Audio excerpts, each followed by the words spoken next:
में ये बात शामिल है कि एक घर मेरी मलकियत है, मैं उसमें रह रहा हूँ, एक अरसे से मैं रह रहा हूँ, एक शख्स ने मेरे मलकियत मेरे मकान पे कब्जा कर लिया, वो काबज हो गया, मैं भी अदालत में चला गया, वो भी अदालत में चला गया।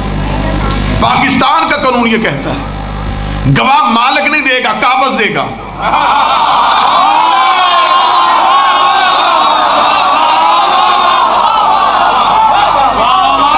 गवाह काबज लेके आए, उसकी तो मलकियत थी, वो तो बैठा हुआ था। कब्जा आपने किया, आपके पास क्या सबूत है कि ये आपकी है? आपके पास कौन से गवाह हैं कि ये आपकी है? फतकता ज़हरा की मलकियत में कब्जा किया था हुकूमत ने, गवाह हाकिम ने देने थे, ज़हरा ने नहीं देने थे।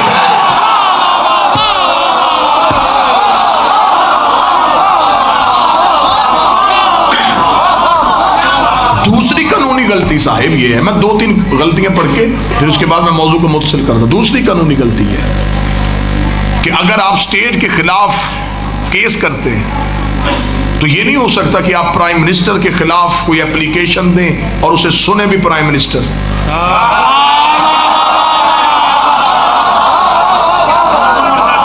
अगर आप स्टेट के खिलाफ जा रहे हैं तो ये फैसला कोर्ट ने करना, और ऐसी जजमेंट्स हमारे सामने हैं, बहुत दूर भी नहीं जाना पड़ेगा, पिछले साल की जजमेंट से निकाल लेंगे। अभी थोड़ा अरसा पहले तो हुआ है कि अदालत ने ये कह के हाकिम से हुकूमत वापस ले ली कि आपके पास आपकी प्रॉपर्टी के कागज नहीं है।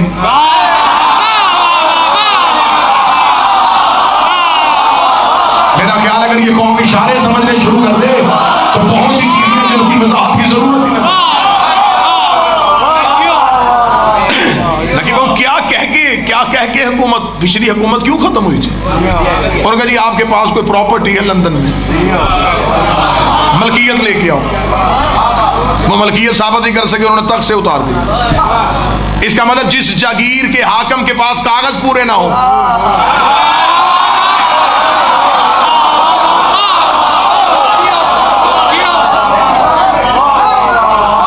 उसे हुकूमत से निकाल दिया जाए। हम सिर्फ इतना कहते हैं हुकूमत देनी है दे, सिर्फ फदक के कागज दिखाओ।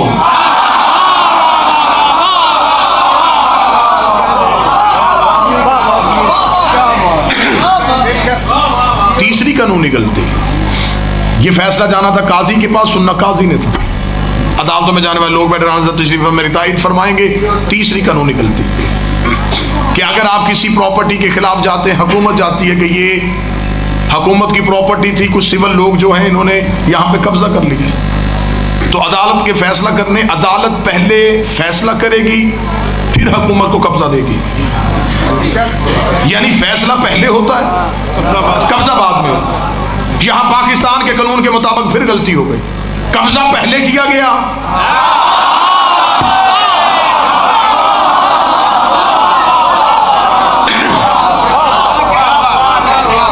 फैसला बाद में किया, और जिस दिन केस दायर हुआ उसी दिन फैसला हो गया। ये तरीके इंसानियत का, अपनी नोयत का पहला केस है। 1400 साल हो गए हैं ज़हरा की हक की फाइल तरीक के रिकॉर्ड रूम में पड़ी है। हर हुकूमत आती है, गुजर जाती है, और कोई उस फाइल को खोलने को तैयार नहीं। हम भी इस लम्हे में हम भी गफलत का शिकार है। हमने भी लोगों को नहीं बताया। क्यों नहीं जी, इसमें कुछ ऐसे, मुझे ये बात कहते हुए शर्म आ रही है कि जिन बंदों ने अपनी इज्जत ही ज़हरा का माल खा खा के बनाई है,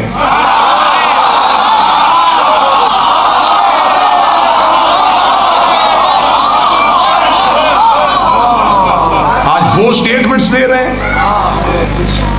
ऐसी गुफ्तगू नहीं करनी चाहिए, ऐसी बातें नहीं करनी चाहिए।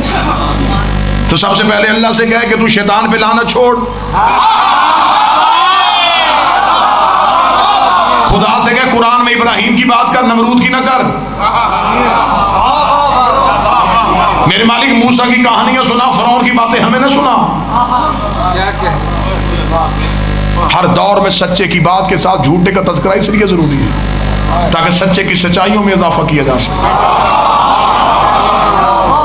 अगर आपकी मौजू से दिलचस्पी से तो सलामती सरकार इमाम ज़माना बुलंदतर सलावत, मेरे वक्त के इमाम की सलामती हो, मेरा बादशाह की सलामती हो, मेरे शहनशाह की सलामती हो। बतौजे हैं साहब।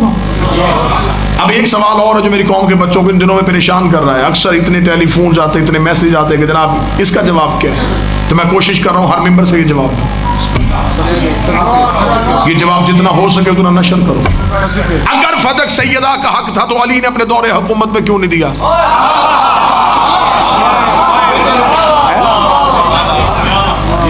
ये सवाल है, मौजूद है, अब भी हो रहा है।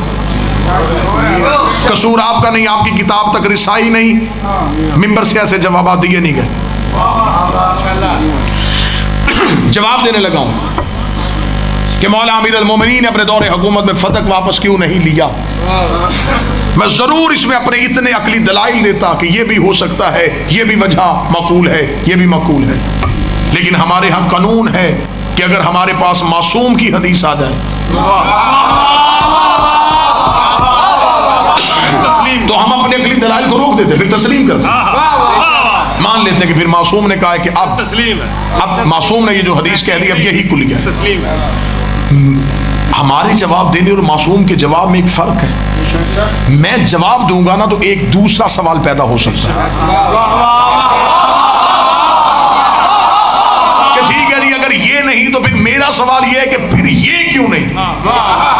मासूम के जवाब में ये मोजा होता है कि मासूम के जवाब के बाद कोई भी सवाल पैदा नहीं होता। मासूम जवाब सवाल के सारी जेतें देख के देते हैं। अब मैं जवाब मासूम पढ़ूंगा, ये किसी मौलवी की तहकीक नहीं है, ये मंजिल तस्लीम वाले का फैसला। इतना जामे जवाब होगा कि आपको दूसरा सवाल ज़हन में आएगा ही नहीं। सरकारी शेषम से पूछा गया मौला फदक अमीर अल मोमिनीन ने अपने दौर में क्यों नहीं दिया। मैं बिल्कुल वो लफ्ज इस्तेमाल करूंगा जो इमाम ने किया। इमाम ने फरमाया हम आले मोहम्मद का ये मजाज है, जो चीज हमसे जुल्मन छीन ली जाए हम दोबारा उस पर इख्तियार इसलिए नहीं करते कहीं जालिम की सजा में कमी ना हो जाए। बादशाह हुसैनी ने हाथों को सलामत रखे, ये हाथ सैयदा के मुकदमे में बतौर गवाही के लिखे जाए।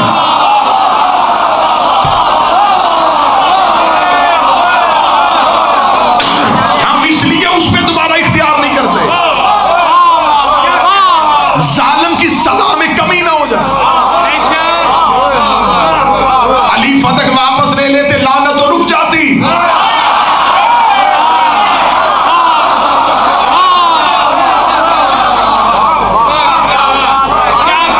कैसा जवाब, कैसा जामे जवाब।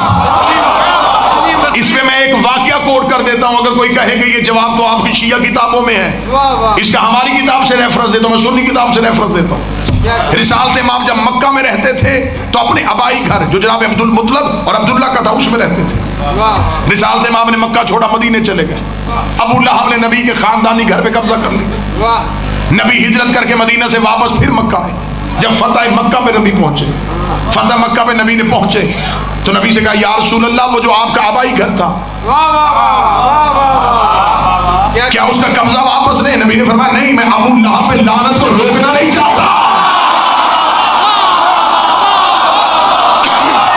मुहर्रक क्या लिखेगा कि जब उसका जोर था उसने कब्जा कर लिया, जब मोहम्मद का दौर आया तो उसने कब्जा कर लिया। क्या मैं भी वही फेल करूं जो उसने किया?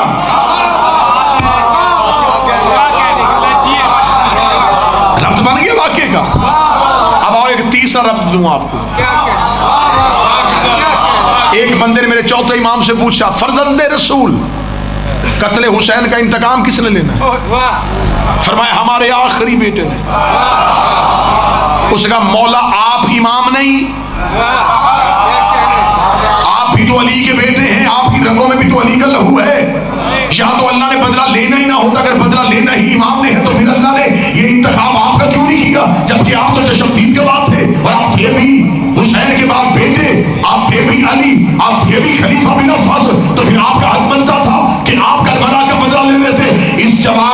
पूरा मजमा बच्चों के बल भी खड़ा हो जाए, इमाम के जवाब का कद फिर भी बड़ा है। इमाम से कहा मौला आपने बदला क्यों लिया? इमाम ने कहा अगर मैं बदला लेता तो सिर्फ इस दौर के यजीदियों से लेता, बदला बाद में लेना है ताकि हर दौर के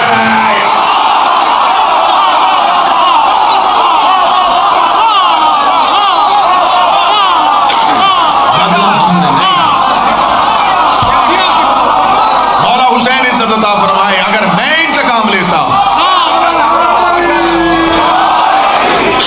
तो इंतकाम तो रुक जाता। किसी चीज का इंतकाम एक दफा होता है,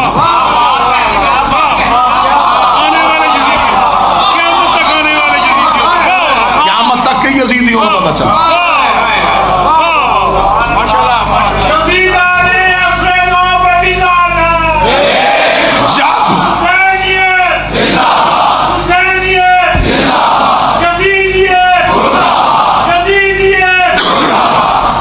मेरा सुन्नी भाई अगर कोई तशरीफ फरमाए, अगर पहले खलीफा ने ले लिया था तो फिर आपकी किताबों में लिखा है कि उमर बिन अब्दुल अजीज ने अपने दौर में वापस किया, वो भी खलीफा, वो भी खलीफा, जिसने लिया था वो भी खलीफा, जिसने दिया फिर दोनों में से हक पे कौन है?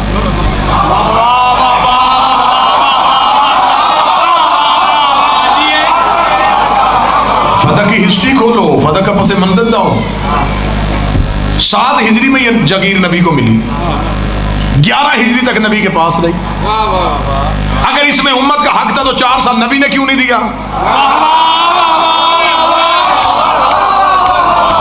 मौला हुसैन अगर इसमें उम्मत का हक तो माज़अल्लाह पहला एतराज़ तो भी रिसालत पे आ जाएगा, रसूल ने क्यों नहीं दिया? आगे चलो, हाकम ने क्या कह के बीबी से लिया था? ये उम्मत का हक है, तो फिर हाकम ने उम्मत को दिया क्यों नहीं? कोई तो बंदा बैठा तो सुन रहा है कि नहीं?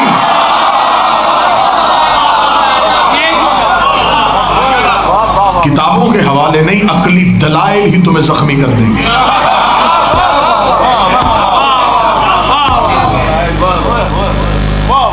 सारी चीजें छोड़ो, एक ही हकीकत तुम्हारे गले का फंदा बन जाएगी। तुमने युताहिरा कुम ततहीरा की मंजिल पे फाइज बीबी से गवाह मांगा कैसे था? ओए ओए ओए,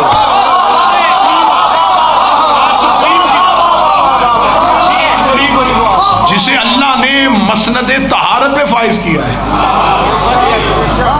उससे गवाह क्यों मांग लिया? फिर सैयदा तेरे जंग लड़ने के भी सदके तूने भी गवाहियां ऐसी दी हैं,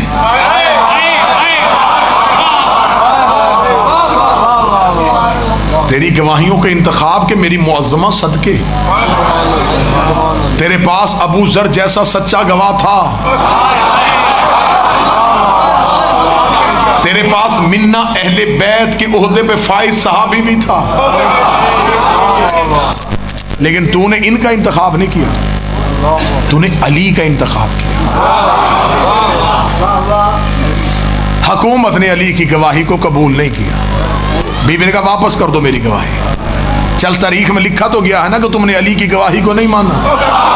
सुनना, बीबी ने कहा ये वो अली है जिसे मेरा बाबा कुरान कह के गया था। कोई बंदा बैठा है तो सुन रहा है।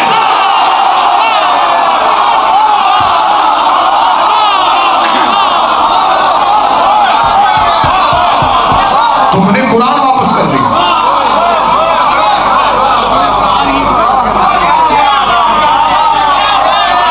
बीबी ने हसन हुसैन पेश किए। बीबी ने फरमाइए मैं एतबार कुरान व नस्ब कुरान ये मुस्तफा के बेटे हैं। चौथी गवाह बीबी की बड़ी अच्छी थी, उम्मे ऐमन। शहजादी उम्मुल फजल को नहीं लेके गई, अस्मा को नहीं लेके गई, फिजा को भी नहीं लेके गई। मेरी कौम के बच्चे ये कुल का भी ज़हन में रखना, हिकमत सैयदा क्या है। शहजादी उम्मे ऐमन को क्यों लेके गई? इसलिए कि उम्मे ऐमन बीबी की कनीज नहीं, ये रसूल अल्लाह की कनीज भी नहीं, ये है हजरत अब्दुल्ला की कनीज। हजरत अब्दुल्ला दे के गए थे रसूल को, रसूल दे के गए ज़हरा को। बीबी घर से तैयारी करके आई थी। बीबी को पता था कि हाकम ने मुझे एक हदीस सुनानी है कि नबी न वारिस बनते हैं न बनाते हैं।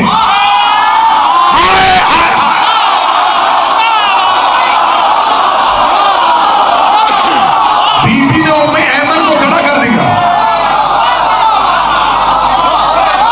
बीबी ने कहा इसको देखते जाओ और शर्माते जाओ।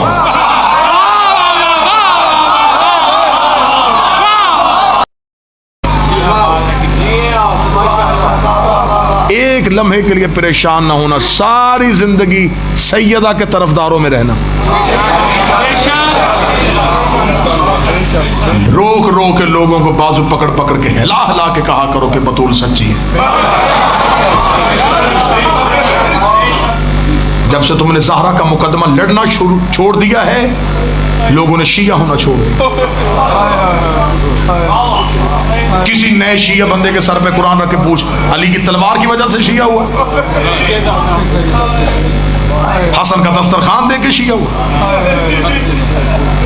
क्यों शिया हुआ है? वो कहता शिया हुआ रसूल की बेटी की वजह। तो इसका मतलब है 13 मासूमों की मेहनत एक तरफ, अकेली ज़हरा के 4 घंटे दरबार के।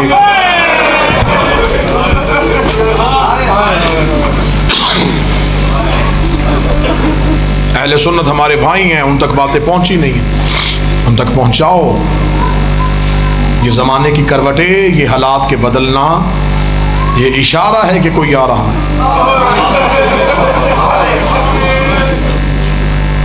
हमेशा जब कोई बड़ा आता है तो माहौल में तब्दीली आती है, यकीनन कोई आ रहा है। कोशिश करो कि अगर हमें दौरे इमाम नसीब हो जाए तो कम अज कम हम इमाम के सामने इतना तो कह सकें कि मौला मैंने जिंदगी में एक बंदे को तेरी दादी का हक सुनाया था। एक बंदे को सुना दो, एक। सोशल मीडिया पे बैठने वाले नौजवान, दोस्तों के साथ स्कूल कॉलेज यूनिवर्सिटी में जाने वाले, अपने दोस्तों को दावत पे बुलाओ, खुद खर्च करो, उन्हें बिठाओ, उन्हें को देखो दूसरी खुशकपियों में हम कितना टाइम गुजारते हैं। आज एक बहुत अहम बात करनी, मोहब्बत से बिठा के उन्हें सिर्फ इतना पूछो, उनको आज के बाद पढ़े लिखे हो, तहकीक करो। हमें किताब लेने के लिए मौलवी के घर जाने की जरूरत नहीं पड़ती, हमारी उंगलियों के नीचे कायनात की लाइब्रेरी है। सिर्फ इतनी तहकीक करो कि मोहम्मद की बेटी का कसूर क्या था।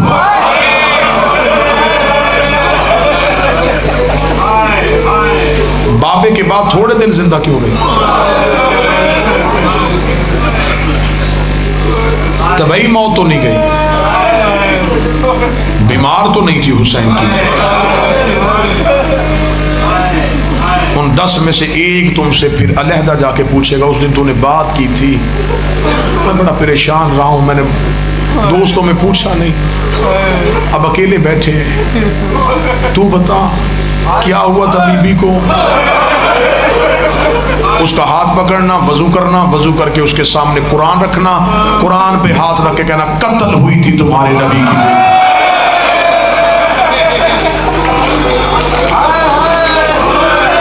मैं कुरान पे कसम देता हूं घर आके मारा था मुसलमानों ने रसूल की।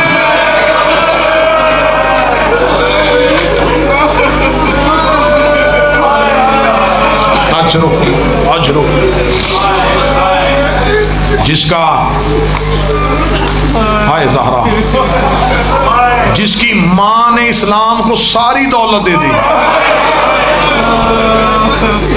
उसकी बेटी हक से महरूम है।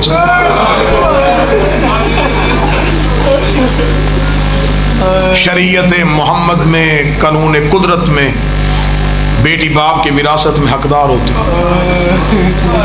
शिया मज़हब में बेटी को हक दिया जाता है, लेकिन हमारे माशरे में माहौल का असर कुछ ऐसा है, अक्सर बहनें भाइयों से हक नहीं लेती। बनता है उनका, शरई तौर पे उनका हक है, घरों का माहौल ऐसा होता है, बचपन से बहन को भाई से प्यार करना सिखाया होता। बाप अपनी जिंदगी में कहे बेटा मैं जागीर तकसीम करने लगा, रो के कहती है बाबा भाइयों को लिख दे।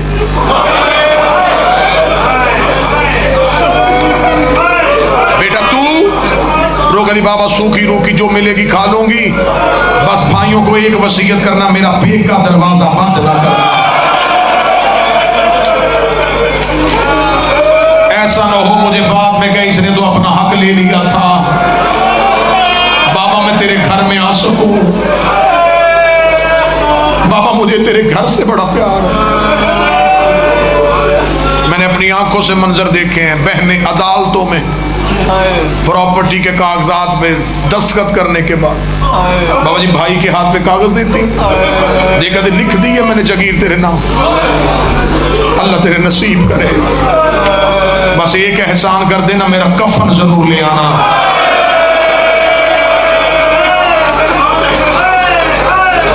बहनों को कफन भाइयों के घर का अच्छा लगता है।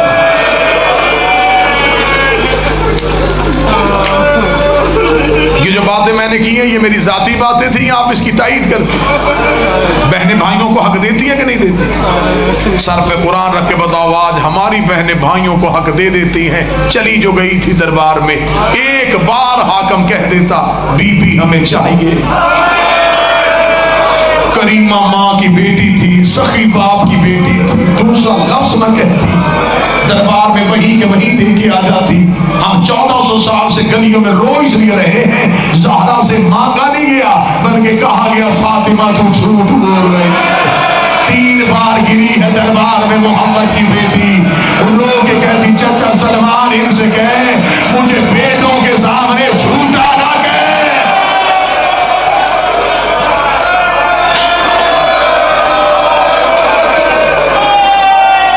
मुझे बेटों के सामने झूठा। लाहौर वालों इज्जत सैयदा की कसम, शहादत सैयदा पढ़ी नहीं गई, हमने भी डर डर के पढ़ी। मिंबर में अली के फजाइल छुपाए गए हैं तो सैयदा के मुसाइब छुपाए गए।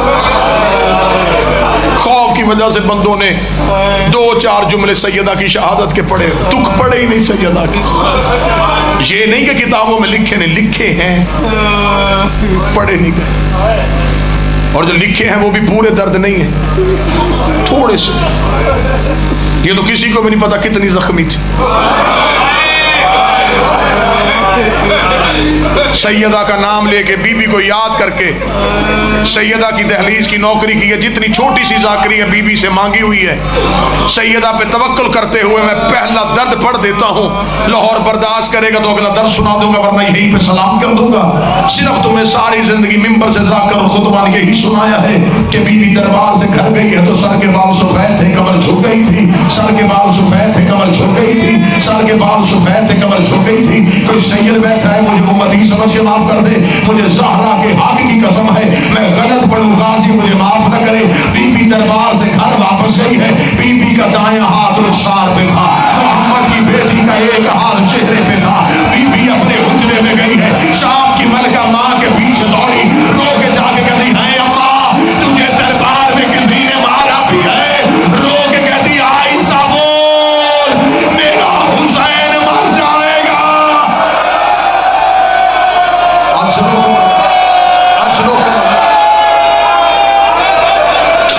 आहिस्ता बोल मेरा हुसैन मर जाएगा। दर्द तो पड़े ही नहीं गए, जख्म तो सुनाए ही नहीं, जो आंखें खुश्क रह गई। मातम की तैयारी करो, मैं तुम्हारे लिए एक जीना और ऊपर आने लगा। आधे से ज्यादा जख्म बतूल ने अली को भी नहीं बताया। बाबा जी मुझे बादशाह हुसैन की इज्जत की कसम है, आधी आधी रात को छुप छुप के अली घर में आते, सैयदा के हुजरे का पर्दा उठा के अली छुप छुप के जख्मी ज़हरा को रेत पे तड़पता हुआ देख पे अली उठ के अपने बच्चों को उठाते, घर के कोने पे जाके अली जैसा अमीर अल मोमिनीन मट्टियों पे बैठ जाता। अली रो के कहते मुझे बताओ तुम्हारी माँ कितनी जख्मी है, मुझे बताओ तुम्हारी माँ को कहाँ कहाँ जख्म आया है। एक दिन हसन की आवाज आई बाबा तू शेर खुदा है, तू मेरी माँ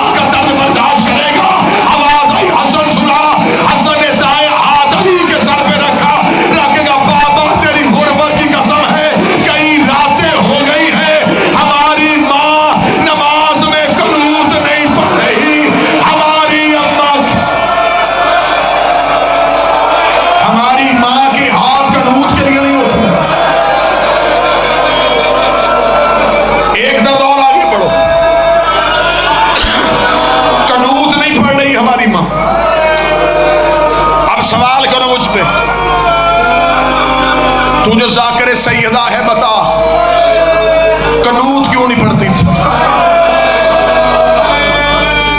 चलो जो दर्द तुमने सुना है मैं उसी के से लफ्ज निकालू। सारी जिंदगी तुमने मिंबर से सुना, बीबी का पहलू जख्मी था, फिर यही मिंबर तुम्हें सुनाता है कि तस्बीह नहीं करती थी। अब मुझ पे सवाल करो, जख्मी पहलू था, तस्बीह हाथ से क्यों नहीं हो सकी? जख्मी तो रसूल की बेटी का पहलू था, बीबी के हाथ से तस्बीह नहीं हो सकी। इस जुमले के बाद मैं मिंबर छोड़ दूंगा, कोई सैयद बैठा मुझे माफ कर देना, कोई उम्मती बैठा है तो मातम की तैयारी कर लेना। फिजा रवायत करती है, फिजा कदी जब चले हुए तलवार